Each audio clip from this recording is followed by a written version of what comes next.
Hi every one, good morning. ഇന്നൊരു 5:30 ഒക്കെ ആയപ്പോഴത്തേക്കും ഞങ്ങളൊരു റണ്ണിങ് ആക്ടിവിറ്റീസിന് ഔട്ട് സൈഡിലോട്ട് ഇറങ്ങിയതാണ്. ഇന്നത്തെ നമ്മുടെ ടാർഗറ്റ് 5K ആണ്.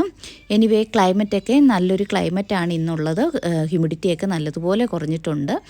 അതുകൊണ്ട് നമുക്കത് സക്സസ്ഫുള്ളി കംപ്ലീറ്റ് ചെയ്യാൻ സാധിക്കുമെന്നാണ് തോന്നുന്നത്. ഞാനും ഹസ്ബൻഡും കൂടെയാണ് ഇന്ന് ഇറങ്ങിയിരിക്കുന്നത്.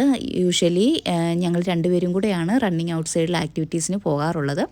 ഇനി ചില സമയത്ത് ഹസ്ബൻഡ് ജിമ്മിൽ പോകുന്ന ദിവസങ്ങളിൽ ഞാൻ തന്നെ റണ്ണിങ്ങിനായിട്ട് പോകാറുണ്ട്.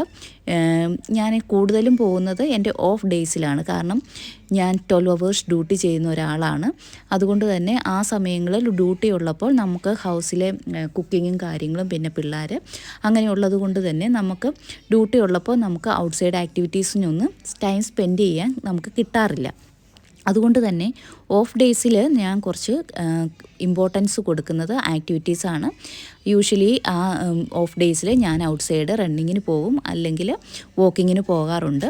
ഇപ്പോൾ കുറേ നാളത്തേക്ക് നമ്മളൊരു ഇച്ചിരി ഗ്യാപ്പ് എടുത്തായിരുന്നു. കാരണം ഇവിടുത്തെ ടെമ്പറേച്ചർ വളരെ കൂടുതലായതുകൊണ്ട് തന്നെ കുറച്ച് ബുദ്ധിമുട്ടായിരുന്നു ഔട്ട്സൈഡ് ആക്ടിവിറ്റീസിനായിട്ട്.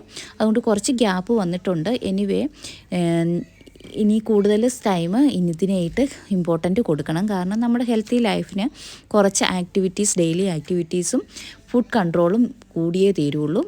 ഇപ്പോഴത്തെ നമ്മുടെ ലൈഫ് സ്റ്റൈൽ അനുസരിച്ച് നമ്മൾ തന്നെ നമ്മുടെ ഹെൽത്തിന് ഇമ്പോർട്ടൻറ്റ് കൊടുത്തില്ല എങ്കിൽ വേറെ ആരും വന്ന് നമുക്ക് അത് ചെയ്തു തരാനില്ല. അതുകൊണ്ട് ഡെയിലി ചെയ്യാൻ പറ്റുന്നവർ ചെയ്യുക, അല്ലെങ്കിൽ നമുക്ക് ആഴ്ചയിൽ 3-4 ദിവസങ്ങളിൽ ചെയ്യാൻ ശ്രമിക്കുക. അത്രയേ ഉള്ളൂ. ഞങ്ങൾ കംപ്ലീറ്റ് ചെയ്തു 5K സക്സസ്ഫുള്ളി.